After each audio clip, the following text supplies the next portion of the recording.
ஓம் ஒளிவளர் விளக்கே போற்றி. ஓம் ஒளிவளர் விளக்கே போற்றி. ஓம் ஒளிவளர் விளக்கே போற்றி. விளக்கே போற்றி. ஓம் ஒளிவளர் விளக்கே போற்றி. ஓம் ஒளிவளர் விளக்கே போற்றி. நல்லா தீபம் வந்து இப்போதைக்கு ரொம்ப தபதமா ஏறிக்கூடாது, ஆனால் காற்றடிக்கிறதால தபதமா வச்சுக்கோங்க. அடுத்து எப்பவுமே என்ன செய்யணும்னா தீபத்துல இருந்து கருப்பு அப்பதான் அந்த ஜோதியோட அந்த சக்தி, அந்த பலன், பயன் நமக்கு கிடைக்கும். நம்ம எதுவும் சொல்லாம இருக்கக்கூடாது, இதெல்லாம் சொல்லிடுறேன். ரொம்ப தபதபான்னு எரியக்கூடாது, நல்லா மீடியமா இருக்கிற மாதிரி வச்சுக்கணும்.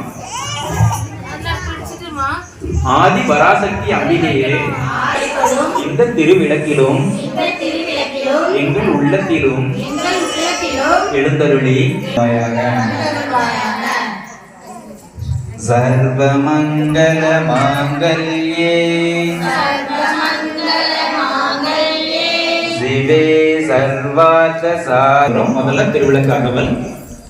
விளக்கே திருவிளக்கே வேந்தனுடன் பிறப்பே,